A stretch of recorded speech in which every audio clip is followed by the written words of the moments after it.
నమస్తే, నేను మీ ఏడుగొండలు. ఎందరో మహానుభావులు యూట్యూబ్ ఛానల్కు స్వాగతం, సుస్వాగతం. అయితే ఈరోజు మీ ముందుకు రావడానికి ప్రధాన కారణం ఉంది.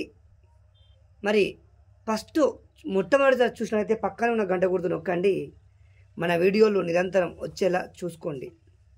ఎందరో మహానుభావులు, అందరికీ నా ప్రతివందనాలు.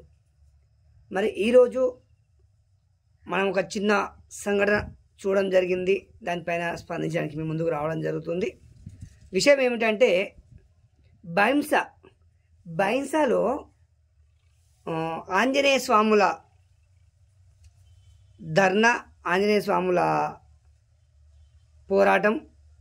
మరి ఆంజనేయ స్వాములు రోడ్డుపైకి వచ్చి కేటీఆర్ గారిని అడ్డగించడం, నిరసన తెలియజేయడం జరిగింది. అక్కడ వాస్తవానికి ఆంజనేయ స్వాములను మొట్టమొదటిగా నేను బైంస ఆంజనేయ స్వాములకు పాదాభివందనాలు తెలియజేసుకుంటున్నాను, మీ ధైర్య సాహసాలకు. వాస్తవానికి స్వామీజీలు రోడ్డెక్కే పరిస్థితి కల్పించిన తెలంగాణ రాష్ట్ర హిందూ బంధువుల దౌర్భాగ్యానికి నేను చింతిస్తున్నాను. స్వామీజీలను రోడ్డుపైకి వచ్చి ధర్నా చేపించే స్థాయికి తెలంగాణ సమాజం దిగజారింది. హిందూ బంధువులంతా ఒక్కసారి పునరాలోచించండి, ఒక్కసారి ఆలోచించుకోండి. ఇంకా నా పార్టీ, నీ పార్టీ, ఆ పార్టీ అనుకుంటా సంకలు గుద్దుకోకండి. దయచేసి హిందుత్వం ఎవరు మాట్లాడితే వారి వైపు ఉండండి. మరి ఆంజనేయ స్వాములకు మరొకసారి పాదాభివందనాలు తెలియజేసుకుంటూ వారి పోరాటానికి మద్దతు తెలియజేసిన ఏడుగొండలు. మరి అక్కడ కొన్ని నేను మాటలు వినడం జరిగింది. కేటీఆర్ మాజీ ఐటీ శాఖ మంత్రులు వర్యులు పిచ్చి పిచ్చి శాస్త్రాలు చేయొద్దు, చిల్లర మాటలు మాట్లాడొద్దు, తన్నులు తింటారని వాక్యాలించడం జరిగింది. అక్కడ అసలు పిచ్చి పిచ్చి మాటలు మాట్లాడింది ఎవరని నేను ప్రశ్నిస్తున్న కేటీఆర్ గారిని. ఇక కొంతమంది ఉంటారు ఇంకా పనికిమాల బ్యాచ్, కేటీఆర్ని విమర్శించే స్థాయికి వచ్చావా అని అంటారు.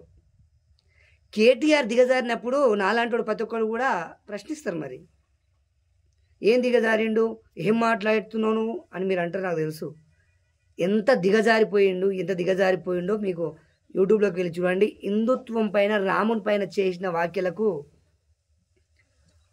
మరి ఎలాంటి దాడులు చేయాలో, ఇంకా ఈ హిందుత్వవాదులు మౌనంగా ఇంకెన్నేళ్ళని భరించాలో ఈ పాడుపెంటనంతా, ఈ చిల్లర రాజకీయ నాయకులు చేసే చిల్లర శాస్త్రాలకు ఇంకెన్నాళ్ళని ఆత్మ ఘోషించాలో.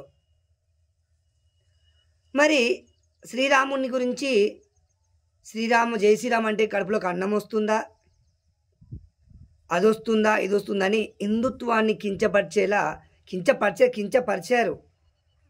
మరి చిల్లర మాటలు మాట్లాడింది కేటీఆర్ గారా, ఆంజనేయ స్వాముల తన్నులు తింటారు అని హెచ్చరించాడు.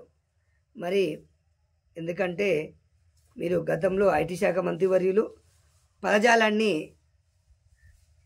జాగ్రత్త వహించి మాట్లాడితే బాగుంటుంది. ఆంజనేయ స్వాములని తన్నంత స్థాయికి ఎదిగినారా మీరు?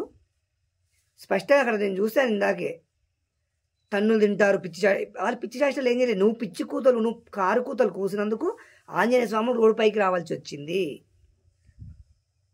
దయచేసి ఇకనైనా ఇలాంటి దిగజారుడు మాటలు మాట్లాడడం మానేసి పార్టీ పునర్వైభవానికి కృషి చేసుకుంటారని కోరుకుంటున్నాను. అదేవిధంగా ఇక మరొక్కసారి తెలంగాణ హిందూ సమాజానికి విజ్ఞప్తి చేసుకుంటున్నా, స్వామీజీలను రోడ్డెక్కనివ్వకండి.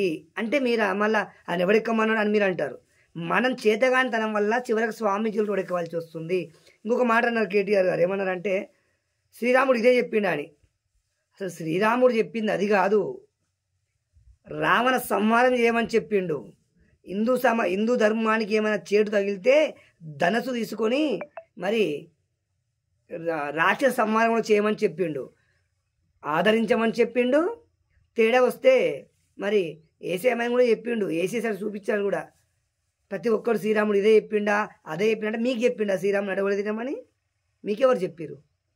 దయచేసి ఒళ్ళు జాగ్రత్త పెట్టుకొని తెలంగాణ రాజకీయ నాయకులు హిందుత్వంపై మాట్లాడేటప్పుడు కాస్తంత